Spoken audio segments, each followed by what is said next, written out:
Assalamualaikum warahmatullahi wabarakatuh. Baik, saya Anulianto. Pada kesempatan hari ini, saya akan memberikan tutorial bagaimana cara melakukan uji validitas dan reliabilitas instrumen berjenis atau tipe subjektif. Nah, mengapa kita perlu melakukan yang namanya uji validitas dan reliabilitas? Nah, berdasarkan maknanya tersendiri, yaitu validitas adalah seberapa besar instrumen kita ini dapat mengukur sesuatu yang akan kita ukur. Kemudian reliabilitas adalah kekonsistenan atau keajegan suatu instrumen ini dapat diukur pada subjek berbeda, waktu dan tempat yang berbeda. Nah, mengapa instrumen ini harus kita ukur seperti itu terkait kebenarannya, ketepatannya, kemudian kestabilannya, konsisten seperti itu. Saya beri contoh, misalnya kita akan mengukur panjang suatu tiang, misalnya, pasti yang teman-teman gunakan adalah meteran atau penggaris seperti itu. Nah, di sini ke apa penggaris ini memiliki validitas yang sudah teruji sebelumnya saat proses pembuatannya sudah diuji coba berulang-ulang seperti itu. Nah, instrumen yang baik di sini akan melahirkan atau memberikan hasil yang benar apa yang akan diukur. Contoh, apabila kita mengukur atau ingin menilai sesuatu yang benda berwarna merah seperti itu. Nah, hasil yang akan kita ukur itu pasti seharusnya berwarna merah. Contoh dalam hal penelitian misalnya kita akan mengukur kemampuan berpikir kreatif siswa. Nah, instrumen kita ini haruslah dapat mengukur kemampuan berpikir kreatif siswa ini secara benar. Jangan sampai instrumen ini dapat malahan akan mengukur berpikir kritis misalnya, atau hanya sekedar hasil belajar. Nah, oleh karena itu ada beberapa hal yang harus diperhatikan dalam menyusun instrumen ini agar dia itu valid, kemudian reliable. Nah, nih, jadi jangan sampai misalnya instrumen mengukur berpikir kreatif ini adalah yang teman sudah pasti tes. Oke, sudah betul itu tes. Tapi apakah tes itu sudah betul? Jangan sampai, misalnya gini, berpikir kreatif itu ada indikator keluasan, kelancaran, elaborasi, dan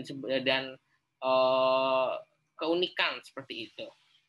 Nah, apabila malahan di sini instrumen tersebut tidak mengukur yang namanya berpikir kreatif, contohnya malah di situ hanya mengukur pemahaman, siswa paham, kemudian sudah dapat menjelaskan apa yang diketahui. Nah, kemudian siswa dapat menentukan strategi, itu kan malahan seperti contoh dari indikator pemecahan masalah.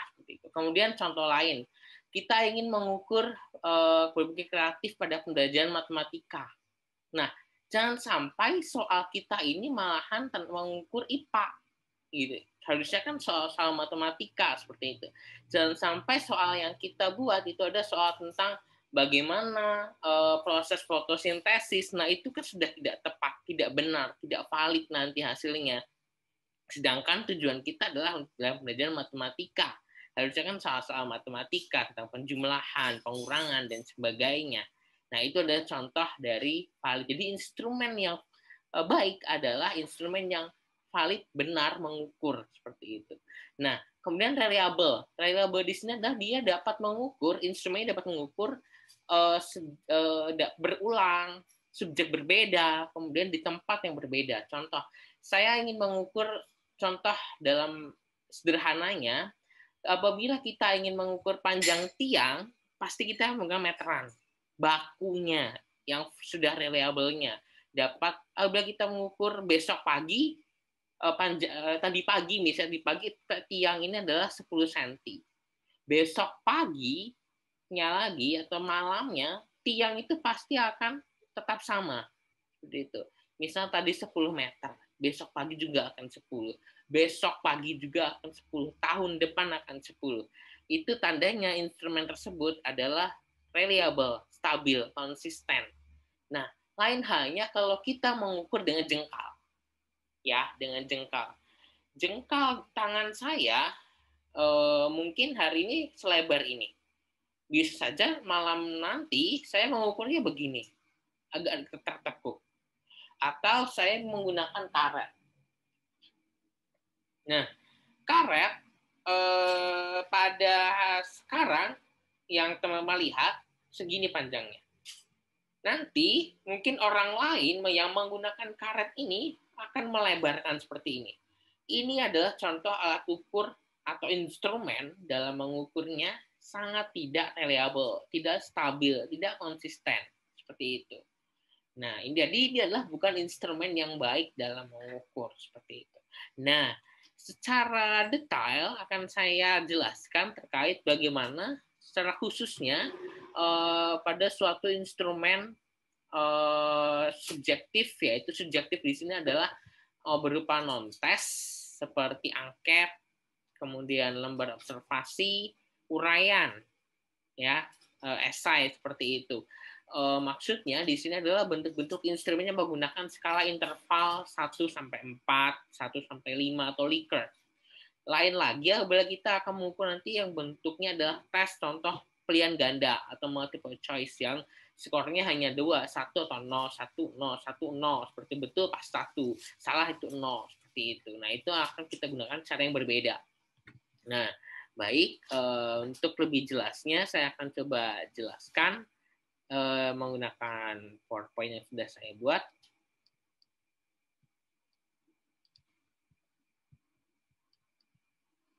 Oke, ini terkait tutorial uji instrumen tipe subjektif, validitas dan reliabilitas dengan SPSS 25. Oke. Terkait definisinya yang perlu teman-teman pahami di sini, tingkat ketepatan suatu instrumen untuk mengukur sesuatu yang harus diukur, ya. Validitas dianalisis melalui validitas logis dan empiris. Jadi secara expert, secara diskusi dengan ahli, ya, terkait secara rasionalkah, kemudian setelah itu kita uji coba. Nah, validitas logis atau judgment expert ini yaitu terkait kondisi suatu instrumen yang memenuhi persyaratan validitas sesuai teori dan ketentuan yang ada berdasarkan pertimbangan para ahli dalam bidang expert. Nah, kemudian jenis validitas logis atau rasional ini ada 3, yaitu validitas isi yang sebenarnya sudah saya jelaskan di awal tadi gitu ya, secara tidak langsung, yaitu validitas isi, yaitu ketepatan sesuai materi yang diisi, yang materi yang diteliti. Contoh, tadi kita ingin mengukur tentang pembelajaran matematika terkait topik bangun ruang, kemudian di sini kita akan mengukur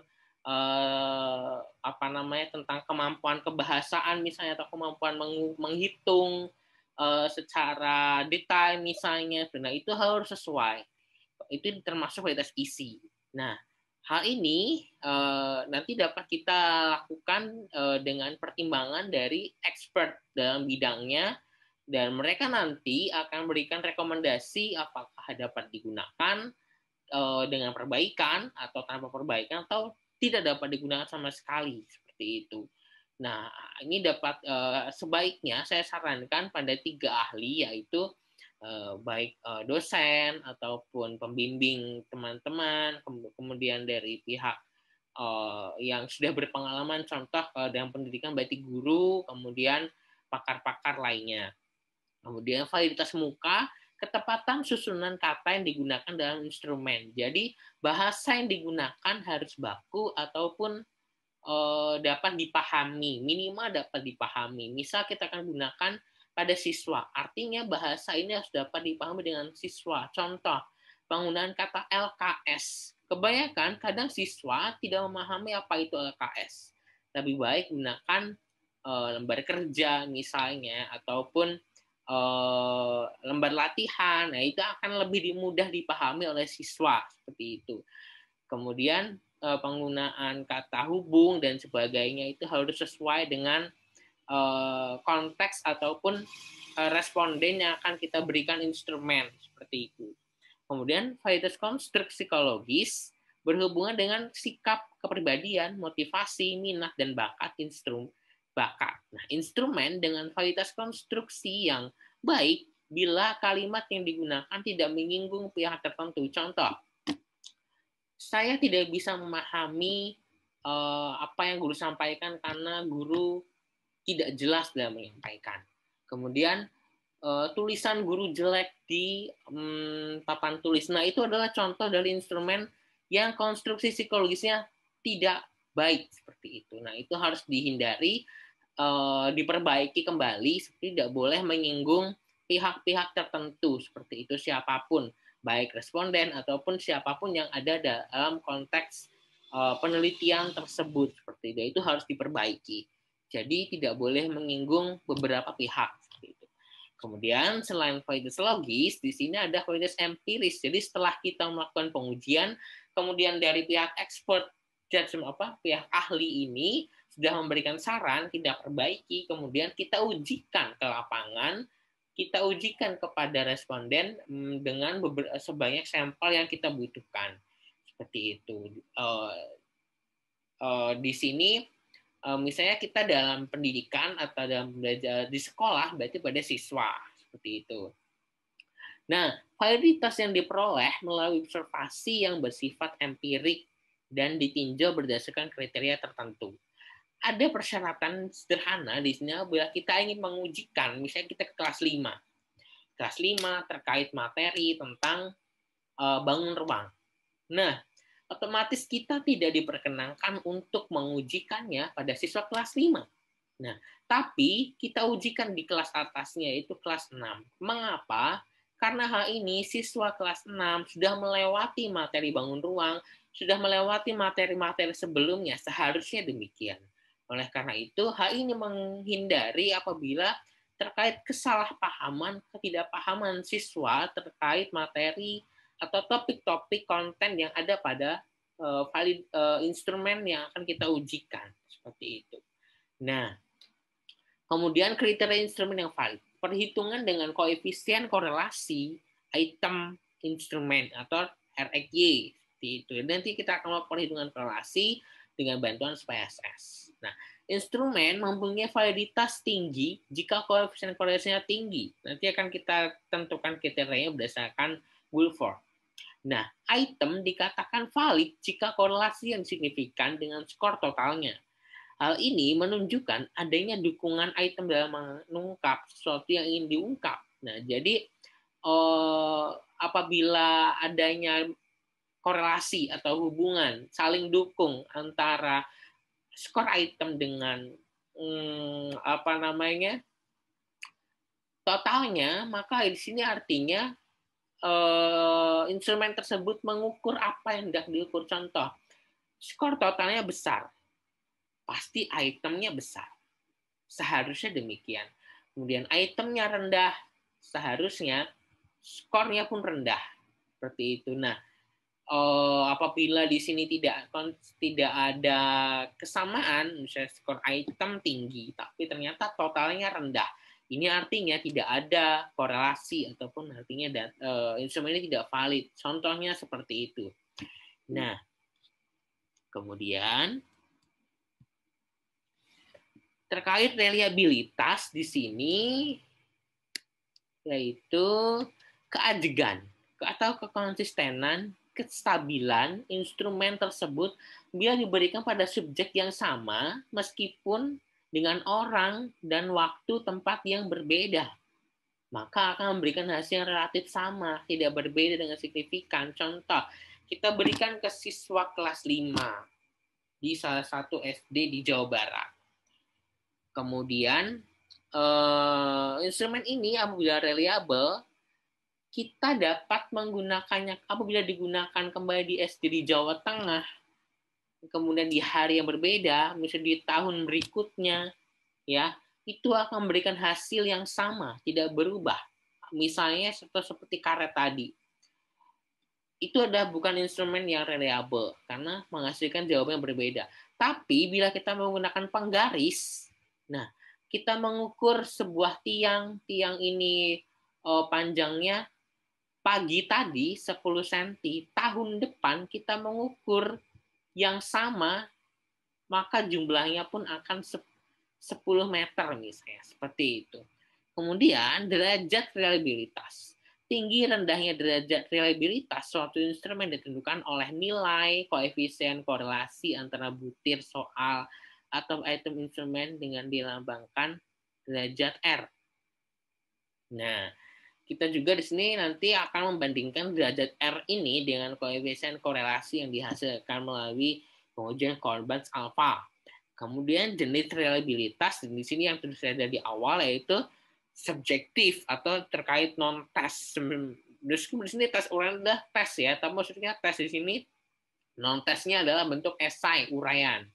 Kemudian melalui Corbett alpha KR11, contoh angket nomor observasi di sini adalah contoh angket-angket yang dapat kita ukur dengan reliabilitas subjektif yang akan kita lakukan saat ini. Kemudian nanti pun kita akan melakukan pengujian dengan tipe objektif atau tes dengan menggunakan Cooder and Richardson KR20. Contohnya itu tes pilihan ganda. Nah, uji instrumen lanjutan validitas. Nah, hanya item yang valid yang dapat kita uji reliabilitasnya. Jadi maksud di sini instrumen yang valid itu biasanya dia reliable. Tapi instrumen yang reliable dia tidak valid biasanya seperti itu. Jadi di sini untuk melihat apakah instrumen ini benar kemudian konsisten, maka dilakukanlah kedua uji ini. Oke, selanjutnya terkait mengapa kita harus menguji validitas dan reliabilitas instrumen ini. Ini adalah beberapa yang saya temukan, mungkin teman-teman juga menemukan hal yang lain seperti itu.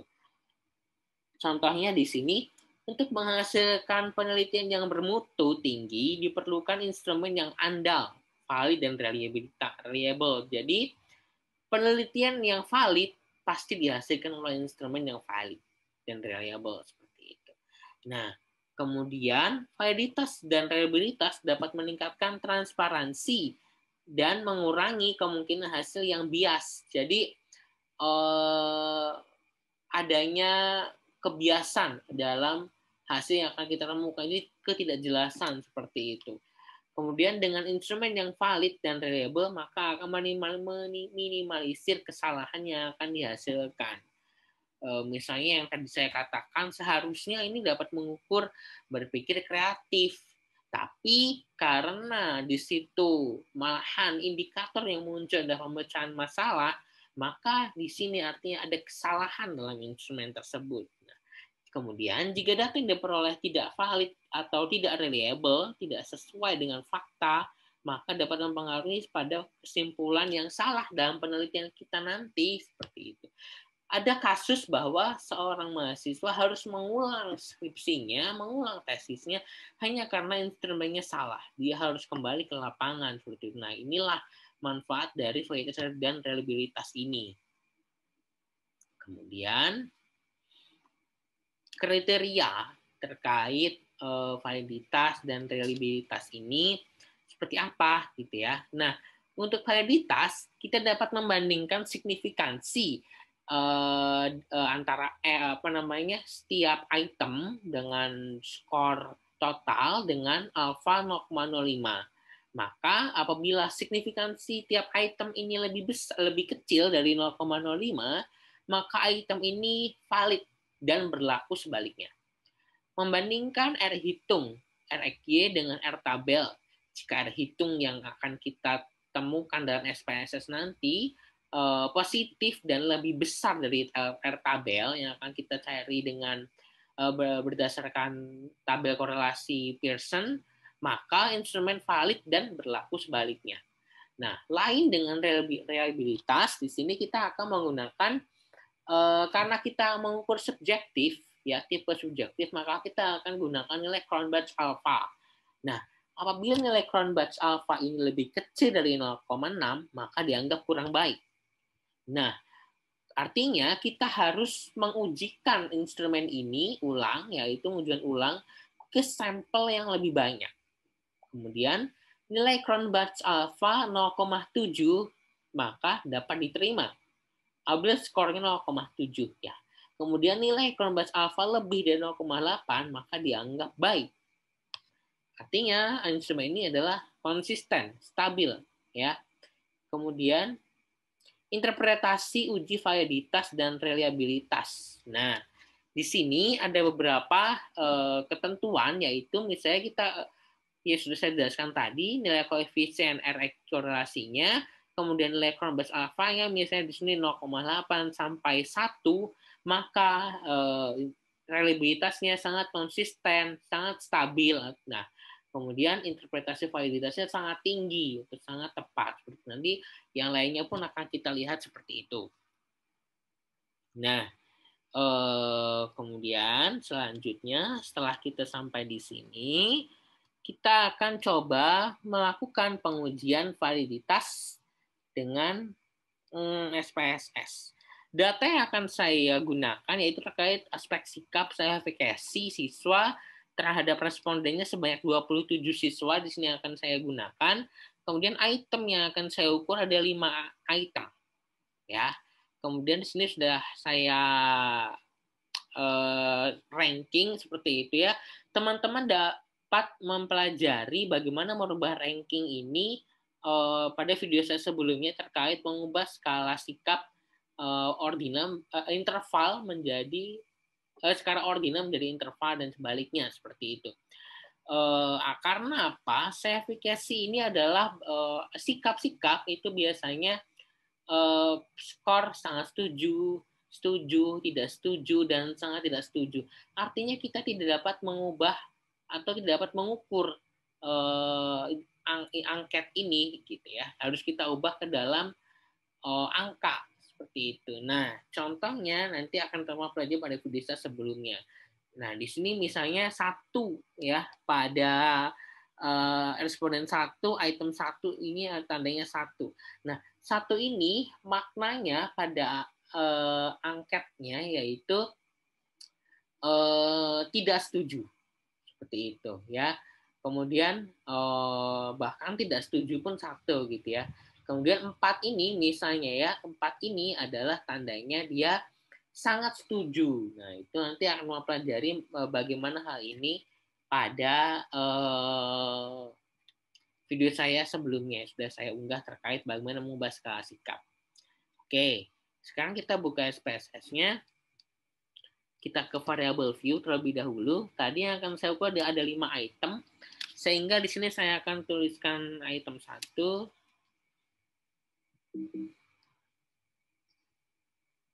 Oke, di sini teman-teman perlu dipahami tidak ada spasi. Item 1, item 2, item 3, item 4, item 5, kemudian kita masukkan di sini skor total. Nah, di sini desimal kita ubah ke 0 semua.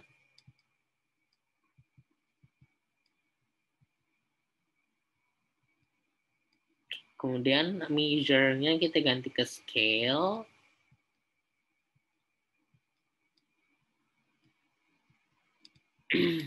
Nah, kalau sudah seperti ini, kita bisa ke data view. Nah, kita tinggal memasukkan datanya. Mudah sekali teman-teman, tinggal meng-copy pastekan saja.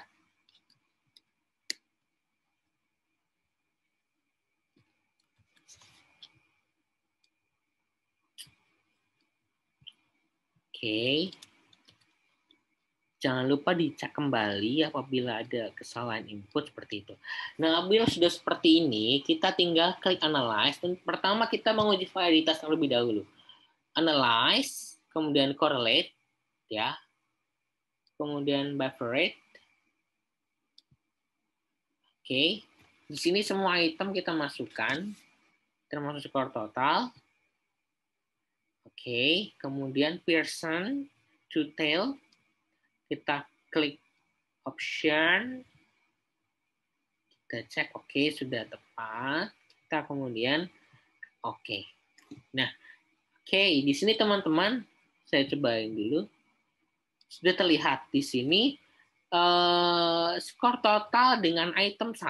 Item 1 dengan skor total, di sini kita terlihat korelasinya, R korelasinya itu 0,839. Kemudian ini adalah 0,0 ini nilai signifikansinya. Nah, kemudian kita dapat pahami bersama di sini bahwa semua item yang saya ujikan di sini valid semuanya ya, dengan korelasi dengan nilai validitas yang mungkin agak berbeda seperti itu ya. Seperti di sini signifikansinya yang saya sudah kasih tahu ke teman-teman, yaitu terkait di sini signifikansi lebih kecil dari 0,05. Artinya di sini butir 1 valid, butir 2 valid, butir 3, 4, dan 5 valid. Nah, kemudian di sini terkait apa namanya korelasinya di sini 0,839 di sini dianggap sangat tinggi ya berdasarkan korelasi Guilford. Kemudian 0,77 di sini juga tinggi, butir 3 tinggi, butir 4 tinggi, begitu juga butir 5. Nah, ini adalah R hitung. Teman-teman dapat pahami bahwa Pearson correlation ini adalah R hitung ya, 0,839, 0,772 sampai dengan 0,601 nilai R hitung. Nah, dari mana R tabelnya? Nah, R tabel dapat kita cari dengan menghitung mencarinya pada tabel koefisien korelasi. Nah, bagaimana cara menentukannya? Di sini saya akan jelaskan di sini secara langsung, yaitu bagaimana mencari R hitung. Oke, sebentar.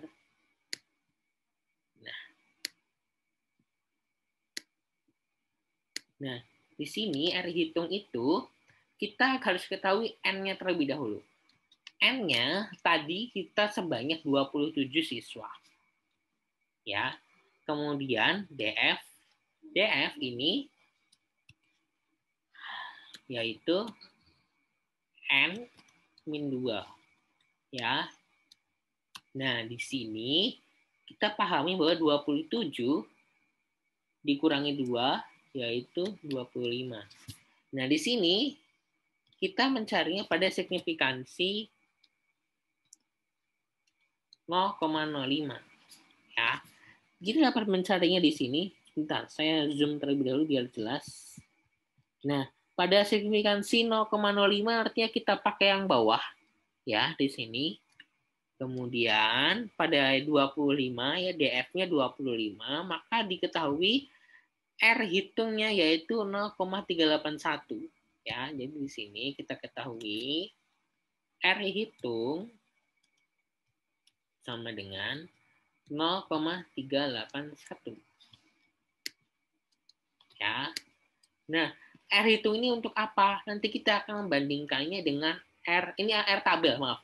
Ini R tabel yaitu 0,381. Nanti kita akan membandingkannya dengan R tabel dan R hitung ini akan kita bandingkan dengan untuk mencari bahwa apakah R hitung ini positif, apakah R hitung nanti ini lebih besar atau lebih kecil dari R tabel, seperti itu. Nah, tadi kita sudah menemukan hasil terkait SPSS-nya 0,389, 0,72 dan sebagainya. Apabila kita mengingat tadi R tabel, yaitu ternyata R hitung semuanya positif dan lebih besar dari R tabel. Nah, artinya instrumen item pada instrumen ini dianggap valid. Nah, kita dapat menuliskan kesimpulannya pada slide saya berikutnya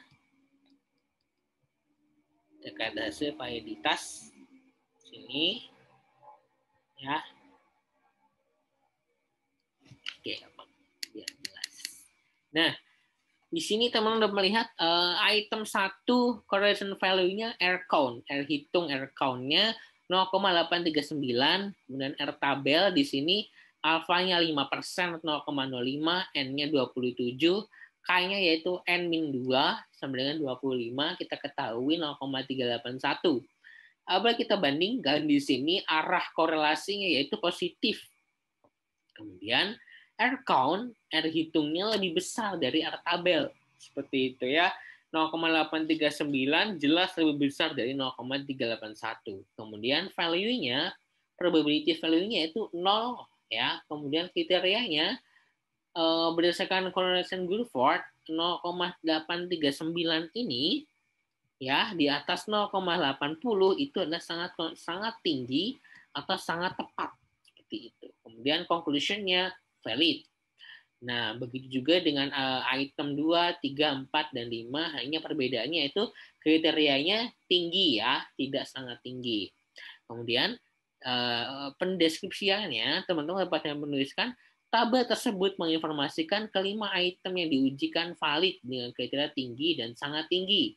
Nah, nilai R hitung lebih besar dari R tabel dan p-value lebih kecil dari 0,05 sampai dengan alpha pada semua item. Maka bermakna bahwa semua item layak digunakan untuk penelitian selanjutnya untuk mengukur misalnya di sini saya mengukur kecerdasan logis matematis ya, seperti itu.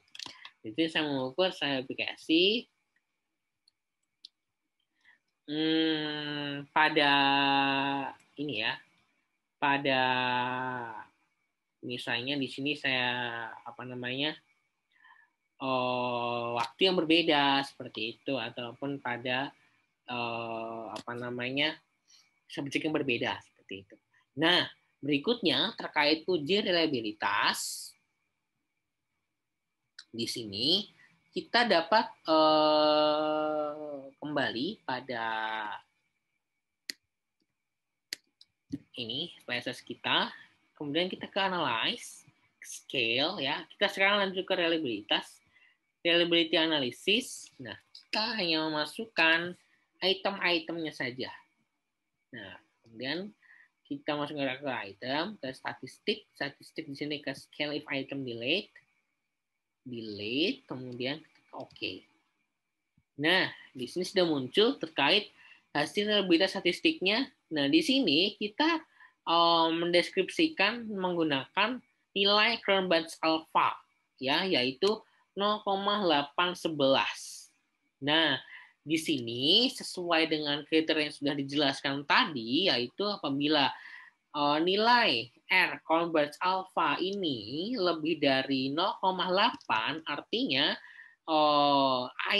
instrumen ini sangat stabil, sangat baik seperti itu ya.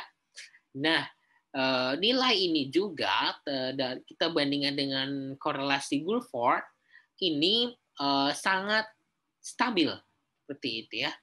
Nah, kemudian kita dapat interpretasikan dalam tabel yang sudah kita buat seperti itu, seperti ini. Nah, hasil uji reliabilitas. Nah, di sini kita tinggal copy pastekan saja seperti itu ya pada laporan penelitian kita.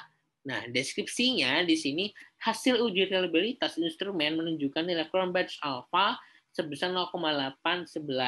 Lebih besar 0,6 seperti itu kan. Bahkan ini lebih besar juga dari 0,7 gitu. Ya. 0,7 bahkan juga lebih besar dari 0,8 misalnya. Tapi sebenarnya kita cukup sampai 0,6 saja itu sudah dianggap baik gitu ya. Bahkan bagi kita menambahkan lebih dari 0,08 itu artinya menambahkan keterangan seperti itu ya. Ini sangat tepat, sangat konsisten, stabil seperti itu. Nah, dengan meninjau kriteria reliability Guilford, nilai tersebut memiliki reliabilitas sangat stabil atau sangat tetap dalam mengukur seperti itu.